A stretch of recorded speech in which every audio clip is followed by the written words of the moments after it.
आज कोर्ट में एक नई बात सामने आई है। शायद ये इस जानकारी के मिलने के बाद महाराष्ट्र की राजनीति में एक नई डायरेक्शन हमें देखने मिल सकती है। वरिष्ठ वकील रिजवान सर हमसे हम बात करेंगे।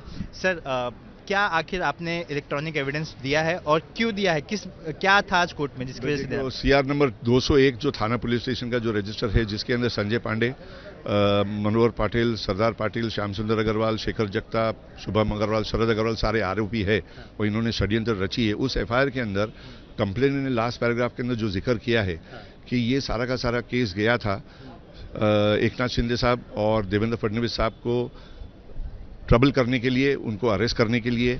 और उस वक्त की जो सरकार थी, जाहिर है कि ये संजय पांडे को इस्तेमाल करके ये केस बिल्डअप किया गया।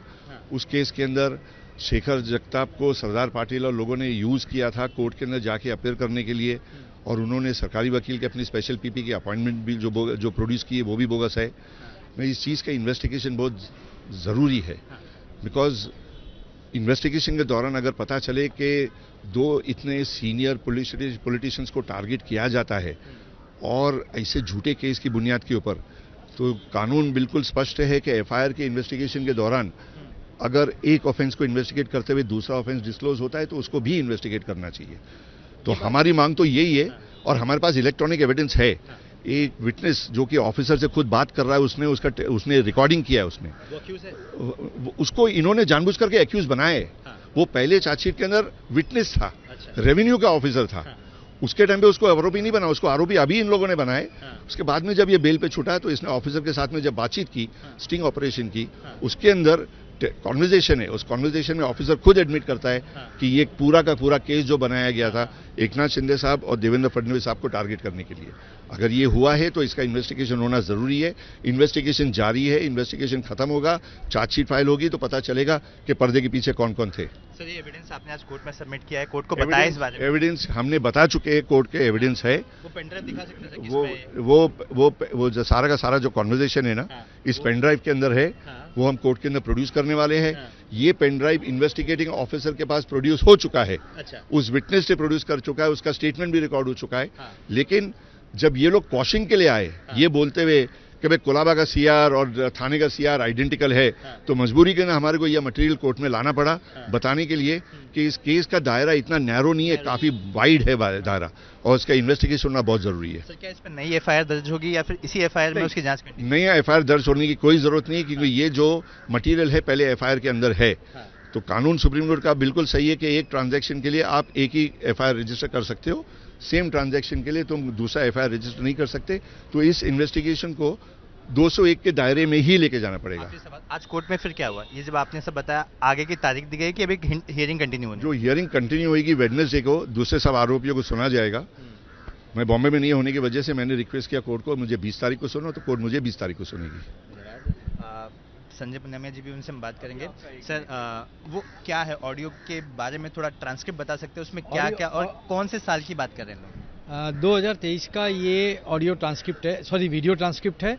और उसमें मैं क्लियर नाम बता रहा हूँ, सरदार पाटिल, जो भी रिटायर हो चुके हैं, जो अभी रिटायर हो चुके हैं, जिसने ये 201/2016 का इन्वेस्टिगेशन री इन्वेस्टिगेट शुरू किया था और करोड़ों रुपए का एक्सटॉर्शन किया। उनके खिलाफ राजू शाह नाम ने कोर्ट में जाके 164 कराया है कि किस तरह से पैसा लूटा गया। वो ऑफिसर बैठ के बोल रहा है कि टारगेट तुम लोग नहीं थे, संजय पुनिया भी नहीं था, दूसरे ऑफिसर भी नहीं थे, टारगेट थे एकनाथ शिंदे और माननीय देवेंद्र फडणवीस जी। और एकनाथ शिंदे तो उनकी सरकार में ही थे ना, और शायद उनके कोई बड़े नेता चाहते थे कि एकनाथ शिंदे भी तकलीफ में आए। अब पॉलिटिक्स क्या होती है ये सब आप लोग जानते हैं, मैं नहीं जानता हूँ।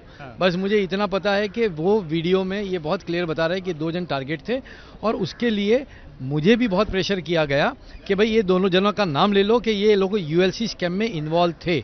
और वो प्रेशर एक उस समय के डीसीपी के थ्रू किया गया मुझे। उसके लिए मुझे बहुत मारा, बहुत तकलीफ दी गई कि तुम ये 2 जनों का नाम लो, पर मैंने नहीं लिया। तो संजय पुनिया है जो इस मामले में शिकायत करता है, उनसे हम और समझेंगे। सर, जो वीडियो है आज कोर्ट में भी बताया गया, वो आप लोगों ने जांच अधिकारी के सामने ऑलरेडी दे दिया है, जैसा कि रिजवान मर्चेंट जी बता रहे थे। क्या कुछ आगे बढ़ रही है इस मामले में? क्या सरदार पाटिल से इस संदर्भ में बातचीत हुई, पुलिस ने पूछताछ की है?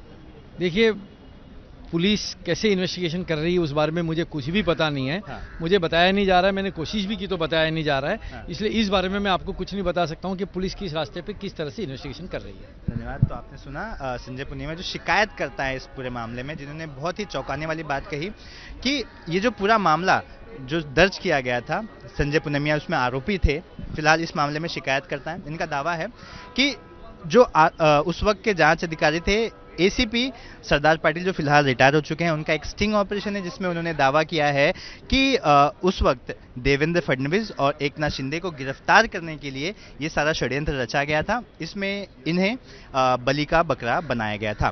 कैमरा पर्सन जावेद के साथ Suraj Ojha, ABP news, Mumbai. For exclusive and insightful videos, subscribe to our new channel ABP Live Premium.